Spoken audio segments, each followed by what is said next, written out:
This is my friend Isabel, and Isabel is a long-haired Chihuahua who is going to be 15 years old in 3 months.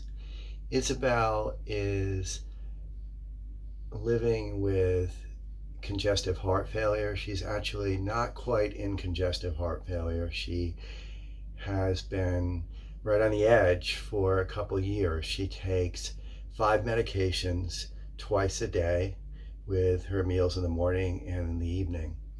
And so I'm going to talk a little bit about ambiguous loss. Ambiguous loss is when you're not exactly clear on the reality of the loss or the depth of the loss. So ambiguous loss can be when we learn that our animal companion is sick, when we learn that they are nearing the end of their life. That's one example. And so we've been living with the loss of Isabel's health for a long time, and we know that we'll take the very best care of her that we can, but that she will not likely be with us through another year or so. Another form of ambiguous loss would be when a pet disappears. Maybe you go on a hiking trip and you let your dog run loose and you lose them in that way. And the thing you want to think about when you think about being supportive of somebody who has an ambiguous loss is that it's the same kind of feelings that are likely to be present with any loss, but there's also a rolling uncertainty that allows for incomplete closure.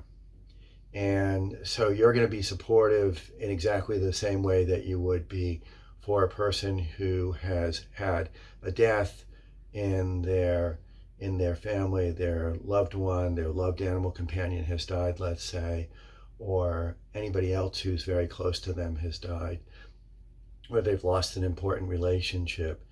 And you will bear with them and bear witness to their ups and downs and their difficulties with the uncertainty that's there.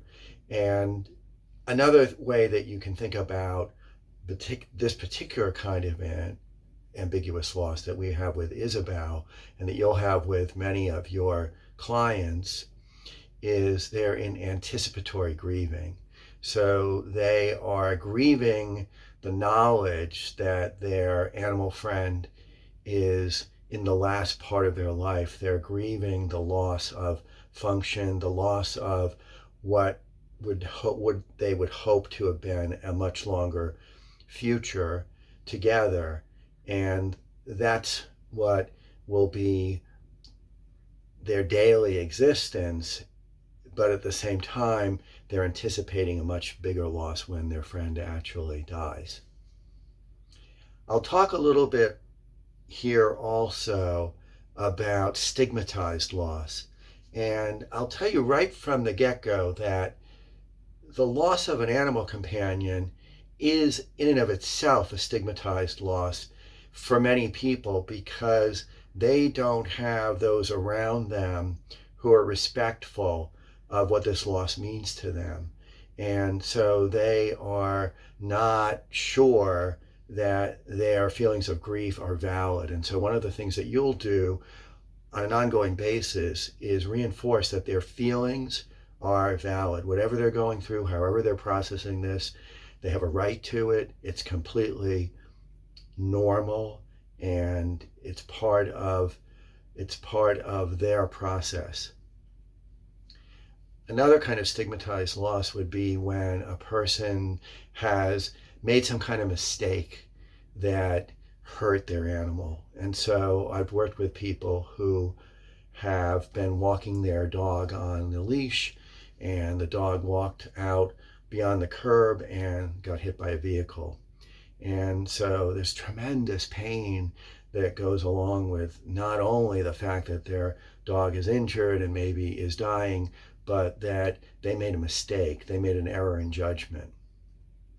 I've talked with people who had the unfortunate horror of leaving their pet in the car and forgetting that they were there and then leaving them there and they suffocated.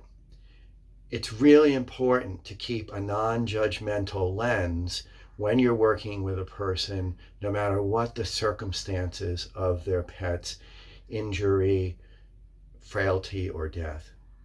That we all are human. We make mistakes. Sometimes they're very consequential mistakes, and that there's no place for judgment at all in our work supporting people who are going through the pain that you'll be seeing.